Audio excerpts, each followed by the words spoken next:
Well, the time has come to review the third installment of Sam Raimi's Spider-Man trilogy, but is it as terrible as many people make it out to be?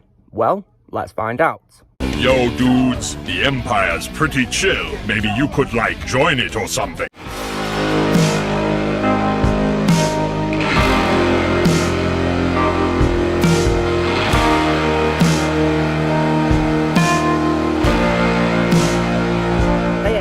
Lucimus Prime here, so it is time for another review in the Spider-Man film franchise of reviews that I'm doing. And today, guys, as you saw by the cold opening and by the title of this video, I'm going to be reviewing what is the third installment of Sam Raimi's Spider-Man trilogy, and that's going to have to be none other than, of course, 2007's Spider-Man 3. So yeah, so this movie, guys, I'm going to be honest and, admit my opinion on this movie. So I know that lots of people do not like this movie, per se, and that's totally fine by me, and there is many, issues I have with this movie, which makes me understand how they feel about a movie, but I'm going to be honest, guys, and admit that, personally, I kind of, like Spider-Man 3, really, to be honest. I think it's an underrated superhero movie. I don't think it's, garbage, per se, or, an absolutely awful movie. I just think it has some bad qualities, which prevents it from being as good as, the first two Sam Raimi movies and some other Spider-Man movies, in my opinion, really. So what is this movie about, guys? Spider-Man 3. So Peter Parker, once again played by Tobey Maguire, has finally managed to strike a balance between his devotion to MJ, played once again by Kirsten Dunst, and his duties as a superhero. But when his suit suddenly changes, turning jet black and enhancing his powers, it also transforms Peter, bringing out a dark, vengeful side that he struggles to control. He must now battle his inner demons as two of the most feared villains yet, Sandman and Venom, gather unparalleled power and a thirst for revenge, which threatens Peter and everyone he loves. So yeah, now sure, guys, in my opinion, this would have to be the weakest of Sam Raimi's trilogy, but like I said, I don't think it's a terrible movie per se, really, compared to what many critics say, really. I mean, because this movie, of course, was released in 2007, and it grossed $894.9 million worldwide, and it became the highest grossing film of his trilogy, actually. And it was the highest grossing Spider-Man movie until Far From Home, of course, in 2019 came out. However, it was largely deemed inferior to the previous two movies because critics have praised the action sequences and the visual effects, but they were polarised over the plot and pacing, and they also criticised the film's runtime and the number of villains, most notably Venom. So, nonetheless, guys, I still think it's an underrated movie, and yeah, so on to, shall I say, maybe the good qualities of the movie. So, there are still some really good cast members of this movie who still do a very good job of their characters. So, for example, Tobey Maguire, he once again still gives a great performance as Spider-Man in this movie. He also will be my first Spider-Man of all time. It's never going to change, but personally, guys, in my opinion, I only like him the most when he wears his red suit in this movie. Yeah, I think he's the best when he wears his original red suit, to be honest, really. Yeah, that's my opinion on him in this movie. The stuff with Black, I'll get to and talk about, the bad qualities, because there was some very questionable things which I didn't really like about it, so yeah. Kirsten Dunst was once again very good as Mary Jane in this movie, and I like how she has progression in this movie and development, where it shows her struggles with trying to get into show business, where she's a singer in some plays and stuff like that. So yeah, I like how you feel it developed, and of course I do like how, in this movie, Spider-Man has finally managed to have a balance between his personal life and his life as Spider-Man. So yeah. And there's other good cast members. For example, I once again definitely love James Franco as Harry Osborn, and yeah, one of the highlights of this movie, in my opinion, was definitely, Harry's revenge story, because the reason why I love James Franco as Harry, guys, is because I love how, it's his development, where he starts off, as being, Peter Parker's best friend, but then, when he finds out that, that he thinks that Spider-Man has killed his father, Norman, he wants revenge, and yeah, then in Spider-Man 2, he, of course, found out that Peter is Spider-Man, and that makes him really heartbroken and wanting revenge. Then, of course, in this movie, he becomes a new version of a Green Goblin called the New Goblin. So, yeah, that's what, the toy line called him, but his new name wasn't really referred to on screen, really, but, yeah, the toy line called him New Goblin. That's why I like to call him. Yeah, New Goblin's a pretty good name for him. And I gotta say that his costume was really awesome, guys. I really loved Harry's costume. It was really good. I like how he didn't just copy Norman's costume. He got a brand new costume and a new glider as well. yeah, that was definitely really good, in my opinion, how he did that. He didn't copy his father. And also returning as well, of course, is Rosemary Harris as Aunt May. Even though I feel Aunt May was quite underused in this compared to the first two films, I think, you know, Rosemary Harris is still perfect in the role. In my opinion, no one can play May better than her, in my opinion. Yeah, in my opinion, there's no one who can play May better than her. She was definitely perfectly cast for the role, and this movie still proves it, even though she didn't have very much screen time. And J.K. Simmons was also once again really amazing, reprising his role as J. Jonah Jameson. You know, he was perfectly cast in the role, in my opinion. And you know, did such an amazing job in this movie once again in the role, and was entertaining as always. Yeah, picture perfect and still did an amazing job. Also prizing the roles as well as several members of the Daily Bugle or staff. For example, Bill Nunn, rest in peace, came back as Robbie Robertson. Sam Raimi's brother Ted came back as Hoffman. Elizabeth Banks came back as Betty Brant. And yeah, and also as well, some other cast members also came up with previous movies. For example, we got a pretty nice cameo appearance by Willem Dafoe back as Norman for another hallucination scene, which was definitely nice to see. You know, Willem Dafoe, even a cameo appearance, can still be a phenomenal actor, and this movie proves it, just like Spider-Man 2 proved it. And also, John Paxton, may rest in peace, who is, of course, the father of Bill Paxton, for those you don't know. May he also rest in peace, came back as Bernard, who is the butler to the Osborns, and from the first two films. And Michael Papajohn also came back as the carjacker Dennis Carradine as well, which was definitely nice to see as well. Him coming back as like a bit of a connection to the first movie. And also Cliff Robertson came back for a cameo appearance as well as Uncle Ben in flashbacks. And sadly, this was his final film appearance before he retired from acting and before he sadly passed away in 2011. So he rest in peace, Cliff Robertson. And there was also other returning cast members. For example, Eliab Baskin came back as Mr. Ditkovich, who is the landlord to Peter. He was once again really funny in this movie, especially with his meme with a line such as, you know, give me rent. And yeah. And of course, there's also another meme with a line, of course, where Peter said, you'll get your rent when you fix this damn door. So yeah, those probably good signs to show Peter's darkness taking over. And Magina Torres came back as his daughter Ursula as well. There was even as well a cameo appearance as well by Joe Manganiello as Flash Thompson, which was definitely nice to see. So, other good qualities I will say as well is that aside from some of the good cameos I just talked about, there was also good use of action scenes. They're definitely very well done with 2007, and yeah, like many mentions I got to talk about is, for example, I love the opening fight scene between Peter and Harry. That was definitely really awesome to see. And yeah, like watching that scene when I was a kid, guys, definitely blew my mind because for those you don't know, I first watched this movie when I was on holiday in Mallorca because it was on TV, and yeah, thankfully it was in English, not Spanish, and I watched it, and yeah, and it really blew my mind seeing this fight scene. It was just absolutely awesome for its time in 2007, and yeah, and the CGI was also very impressive as well, yeah, because it's definitely a nice step up, you know, compared to the first two films due to the advancing of technology. Even though, in my opinion, the CGI for the first two films is also really amazing for its time as well, especially Spider-Man 2's, of course. For example, or you know, there's like one shot in that fight scene I'm talking about where I didn't even know which was CGI, which is, you know, when Harry is like, you know, flying towards Peter, who's been thrown into a building wall, and yeah, Harry was CGI in that scene, which I did not know about, and yeah, looked really good for its time, 2007. And that fight scene was brilliant, very well made for its time, and you know, choreography and the stunts was very good. It's also proof that Spider-Man can fight someone even without his costume as well, yeah. So yeah, Spider-Man is not nothing without his suit. So yeah.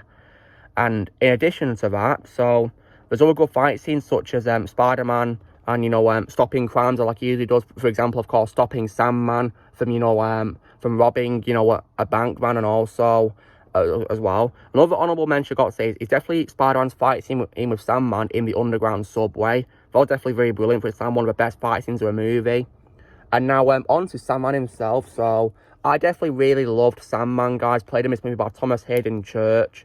In my opinion, Thomas was perfectly cast as Sandman, and he did a really great job bringing the character to life, and yeah, I love what he did with Sandman in this movie, where they gave him a pretty tragic story in which he just wants to, you know, help his daughter who is dying from illness, and he wants to, you know, get the money to save her. So yeah, I love how they gave him a very tragic story. I'm pretty sure it wasn't in the comics, but you know, it was nice how we did that, really, because it makes you sympathise with Sandman. You feel bad for him, and yeah. And it was definitely, you know, a very tragic story in my opinion, really. You know, how he cares about his daughter. He doesn't want to be a bad guy. And of course, also the twist about him being involved in Uncle Ben's death as well is also very sad as well, definitely. And it helps, you know, like, connect this movie to the first film as well, and give, like, a bit of a bookend, really, to the first movie. And, like, you know, wrap up certain stories and, you know, tie all loose ends, really. So, yeah. And when it comes to a fight scene, you know, that fight scene in the subway, guys, is probably the only scene in which I can tolerate, you know, the black-suited Spider-Man, because, yeah. And sadly, I think it's the only fight scene that he's involved in, which is a bit of a shame, really, because, yeah. Because, you know, sadly, I feel like the black suit concept was quite underused. Doesn't really appear very much in a movie, despite being on the poster. So, yeah. That fight scene, in my opinion, was very powerful. And there's also one key thing that I like about that fight scene, which you know, separates it from other fight scenes of the franchise. Because compared to Spider-Man's previous fight scenes with villains like the Green Goblin and Dr. Octopus, in this fight scene, guys, he's literally trying to kill Sandman. He's not going to try to take him alive. He literally wants to kill him, yeah. So that's what I think separates that fight scene from the other fight scenes, really. And yeah, it was definitely very brutal, absolutely. Yeah, like, wow. And yeah, that's probably the scene I can talk about Black Suit Morton, really, because Peter, of course, had a reason to be angry, because it's revealed in this movie that Uncle Ben's killer is not actually Dennis Carradine, as we thought in the first movie. It was actually Sandman. And yeah, it is quite confusing, but yeah, it all makes sense when you watch, you know, Sandman's last scene in the movie where he explains the whole truth to Peter. It makes proper sense when you listen to what he's got to say. So yeah, and the fight scene was definitely powerful, and there's also a nice bit of detail I do love about that fight scene, which is probably Spider-Man's line when Sandman gets flushed away down the drain, because, you know, Sandman's weakness is, of course, water. So yeah, and he gets, you know, and he gets sprayed with, you know, large amounts of water and gets flushed away. Spider-Man's response is, "Good riddance." And I do love how, in that scene, it literally sounds like you can literally hear the symbiote's voice mixed with Spider-Man's voice. And he sounded really menacing, and yeah. It's also really sad that Spider-Man sounded more menacing than the actual Venom in the movie, which I'll get to the bad qualities. And the rest of the fight scene is also really good, especially as well. I do love the final fight scene on the construction side. That was definitely really good for its time, guys. Definitely very well made, in my opinion. And I do as well love how Harry joined in to help Peter as well. Although, unfortunately, there was like a plot hole, which of course caused Harry to join Peter, which I was very angry about. But thankfully, this plot hole got cut out in the editor's cut, which I do prefer over the theatrical version for this reason mainly. And yeah, but one thing that I definitely loved seeing as a kid was probably the reveal of Harry helping Peter, because it looks like all hope is lost and Sandman is about to, you know, beat Peter to death. But before he can deal another punch to Peter with his massive fist, of course, because Sandman's a giant in that scene, you know, we see a pumpkin bomb flying into Sandman's head, and then he blows when then, of course, Harry shows up. That was like an excellent way to show he was helping Peter.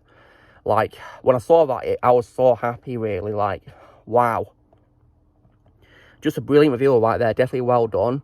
And the fight scene between Peter and Harry is also really good in his mansion as well, guys, in his apartment. That was definitely very well made as well, in my opinion. And yeah, although I feel like with regards to Peter's appearance, that kind of ruined the scene a little bit because of his appearance. So yeah, I didn't really like his appearance in that scene, which I'll get to some bad qualities. And another good thing I did also like as well was also probably as well the music, because guys, Danny Elfman did not return to compose music after the first two films, I believe due to, like, you know, creative differences. So yeah, so because he had difficulties working with Sam Raimi during production of Spider-Man 2. So a composer called Christopher Young was brought in to compose the music. And I gotta say, guys, that he did a very good job, you know, like, recreating many of Danny Elfman's themes in this movie, as well as his own music. I mean, I did like his theme for Sandman, and also, you know, the Black Suit theme, and, you know, even Venom's theme was also very good, even though I hated the character in this movie. And it's hard to believe that Danny Elfman didn't do a music for this movie, because, yeah. So, like, if Danny Elfman ever retires from composing, I think Christopher Young could be a worthy replacement, to be honest. So, yeah. And also, as well, other good qualities I will say as well, besides, you know, some of the cast and the music as well, and stuff like that, is also as well. There's also many other, like, funny, memorable lines. I've already talked about, you know, the rent line, you know, Peter's response to Mr. Ditkovich, and there's also there's also other good lines such as, you know, stings, doesn't it, and also see you chump, which is definitely very satisfying because he says that Eddie Brock when he destroys his camera. And also, I'm going to put some dirt in your eye, and you want forgiveness, get religion. And yeah, and of course, in the Mansion 5, there's also Lucky Little Goblin Jr. Gonna cry.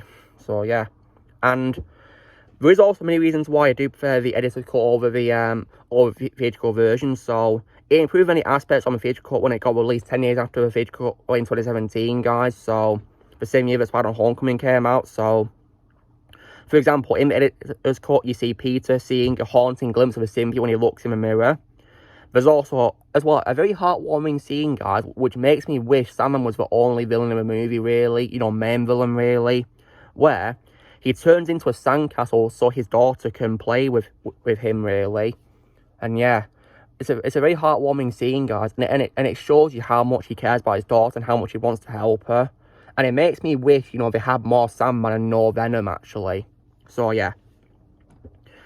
And they also rearranged something to make the tone and pacing feel better as well, which was definitely very nice. You know, visually, it's improved. And also, you know the plot hole I'm talking about with regards to the butler, guys? I'm going to get to that. So, it's revealed, guys, that Bernard, the butler, apparently knew all this time that Norman had killed himself with his glider. So, why did he not tell Harry sooner? Because, yeah, if he'd have told Harry the truth from the very beginning, Harry wouldn't have started a vendetta against Spider-Man, would he? You know? Like, I thought you're supposed to be loyal to the Osborns, Bernard. So, yeah. It's like in High-She how Harry literally says to him that, you know, he got, a pumpkin bomb to her face and got a massive scar, and he says, "You're so fired." Yeah. I wouldn't blame Harry if he fired him for that. But thankfully, guys, in, you know, the editor's cut, they cut out that scene, and Harry decides to help Peter on his own, you know, without having to see Bernard. And that definitely, in my opinion, works better, really. Because, yeah, that plot hole is just so stupid and, you know, nearly kills the movie for me alongside other bad qualities. So, yeah. And now, on to bad qualities of the movie, guys. So, my biggest downfall of the movie would have to be none other than... I've already ranted about this many times on my channel, guys. And that have to be none other than Venom. So, yeah. Like, I absolutely hated what we did with Venom in this movie, guys. Like, what was the point of including Venom in this? What was the point? So, yeah, I don't like how Avi Arad, you know, forced Sam Raimi to include Venom. Because Sam doesn't even like Venom. So, yeah, I can't believe, you know, he had to, you know, force in Venom like that, you know, based on, you know, Avi Arad telling him to. So, yeah, goodness me. And Venom was, like, underdeveloped and unnecessary. And, yeah, and he's literally how you should not do a Spider-Man villain, guys. So, yeah, like, for example, compared to how he is in the 60s comics, he looks really small, you know, human size, because when you portray Venom, guys, you've got to be really tall and muscular, pretty much like the same height as Wolverine in a way, and be nice and muscular. Whereas Venom here was pretty small and looking a bit more like Carnage, but, you know, but painted black instead of red. So, yeah. He's supposed to be muscle-bound and bulky. And Eddie Brock himself was also not even buff either, so that was pretty annoying. And in addition, guys, when it comes to his voice, in my opinion, he did not sound evil at all. He sounded really bland and didn't even sound monstrous like the character should do at all. So I hated that. And plus, he barely even talks with his mask on, because whenever he talks, you know, the mask just peels back all the time. And yeah, so like, what's the point of having a mask on if you're not going to wear it? So yeah. In addition as well, they took this from the Ultimate comics, I believe, which really annoys me, because I'm not really much a fan of Spider-Man's Ultimate comics, and where basically, compared to the original comics where Venom always refers to themselves as we, because of the two entities, of course, you know, one being the host, which is Eddie Brock, and the symbiote, you know, two things, of course, which hence we are Venom. In this movie, Venom says I. So yeah, that really annoyed me every time he said I. Like, every time I heard him saying I in his dialogue, it really annoyed me. So yeah. And in addition, guys, he also hardly has any screen time, because yeah, because obviously, you know, the symbiote spends quite a lot of time, you know, bonding to Spider-Man, of course, but then Venom only becomes the villain in the last 36 minutes of the movie, and he's only there for about 22 minutes of it. So yeah, one absolute waste. Yeah, that was just absolutely stupid, guys. So yeah, Topher Grace, in my opinion, was a horrendous miscast as Venom, my main downfall of the movie. He's a great actor, guys. I like him far better in, you know, Predators and Interstellar, and for his voice will come as Simpsons, stuff like that. But yeah, But in my opinion, he sucks as Venom. And I strongly prefer Tom Hardy from the Venom movies in the Sonyverse far more. Yeah. I wish now that Sam Raimi casted, the actor he was going to cast for the first movie as Venom in this, it would have probably been a lot better, really.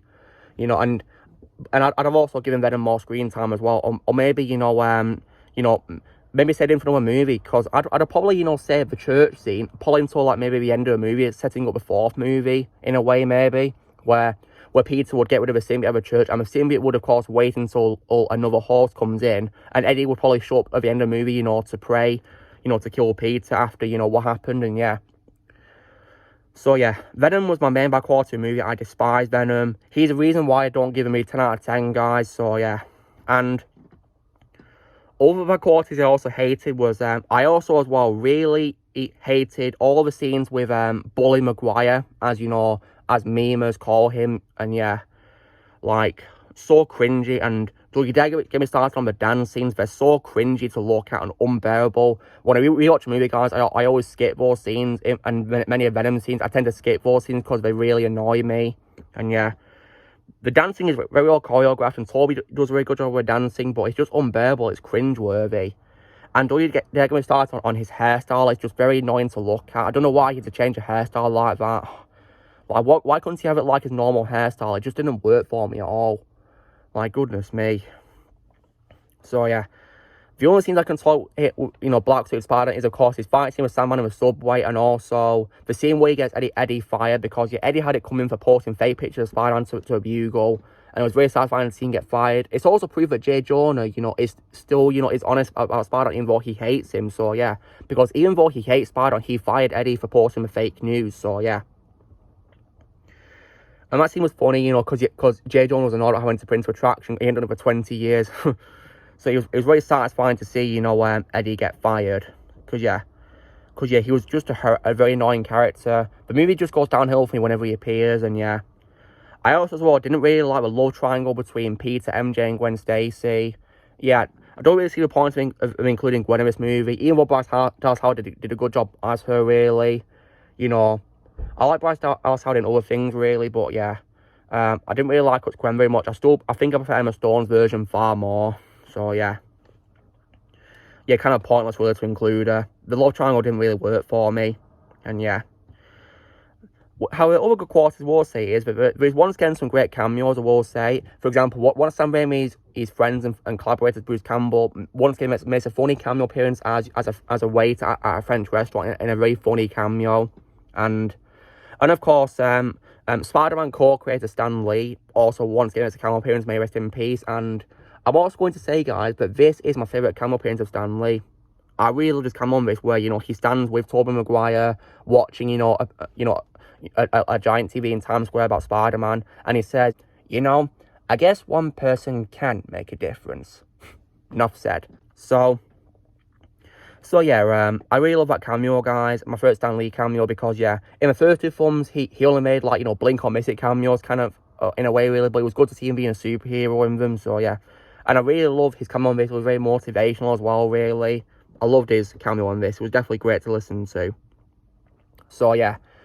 So, and also as well, all in all though, guys, apart from, Venom and Bully Maguire and, the plot hole regarding Bernard, I still think this is an underrated movie, and I do prefer the editor's cut more over the theatrical version, for those things just mentioned. So yeah, and I also really hope as well that that Spider-Man 4 gets released, because I think it deserves to, because Sam Raimi deserves to, have his vision of Spider-Man completed, which he wanted to do. Sadly, of course, Spider-Man 4 got cancelled. So yeah, bit of a shame, really big shame. And yeah, it's pretty sad, to be honest. And plus as well, I really, hope it gets released, because if Tom Maguire came back in No Way Home, it's proof that he can return, for a fourth movie, right? Of course he can return, yeah. So I really hope Spider-Man 4 gets released. Hopefully it will repair the damage done by this movie, really. But the ending of this movie is still good, in my opinion. I mean, I do like how he sacrificed himself to save Peter. I thought it was very satisfying. And yeah, very heartbreaking scene when he died, definitely. And even though I did hate Venom in this, I did like how, they explored his weakness, the symbiote's weakness being, sound. But it was definitely really good how they explored sound. And at least we got it all just over similar right in terms of a meteorite crashing. So yeah, I'm looking at you, No Way Home. So yeah, but yeah, I just think it all went horribly wrong when it bonded to Eddie Brock. So yeah. So guys, if you're wondering what I'd rate Spider-Man 3 out of 10, so I'd rate the theatrical version a 6 out of 10, but I would give the editor's cut from 2017 a 7 out of 10. So yeah. So I think it's an underrated movie, guys, but you know, I don't think it's garbage per se. I think there's worse superhero movies out there. I mean, put it this way, guys, I'd rather watch this 10 more times over The Amazing Spider-Man 2. If you want to see a bad, you know, movie, then please watch that instead, because yeah, that makes mistakes that this movie did, where it includes too many villains and subplots and whatever. Just go watch that instead, but because it has itself a shared universe compared to this, which still focuses on Spider-Man at least, because yeah, at least this is a Spider-Man movie, I'll say that. Yeah, definitely. Because even though this movie does, you know, feature far too many subplots, which is hard to focus on, yeah, you know, I still would rather watch this over Tarzan 2, I'll say that. Because, you know, at least this movie does focus on Spider-Man and doesn't try to set up a shared universe, which didn't work for me in Tarzan 2, which I'll be thinking about pretty soon. So yeah. Because this movie has like 7 subplots, and yeah, they should have just focused on Spider-Man really, and yeah, I'd have done it, you know, where Sandman was probably the only main villain alongside Harry as well, really. I'd have probably done that really, to be honest, and leave Venom out of it. So yeah, without Venom, like if I was to cut out Venom and you know, and I'd probably give it 10 out of 10 maybe, you know, if I cut out Venom and Bully Maguire. So guys, this is me doing my review for Spider-Man 3, which I didn't give a trash talk to because I don't think it deserves the hate, really. I think it's an underrated movie. So you know the drill, guys. Be sure to give this video a like. Also be sure to let us know in the comments what you guys think of Spider-Man 3 in the comments below. I'd love to see what you guys think of Spider-Man 3. Also, be sure to join Team Prime by pressing subscribe for more videos coming in the future. If you'd like to be a member, you can respond to using PC Lads or link in the description. And with great power comes great responsibility.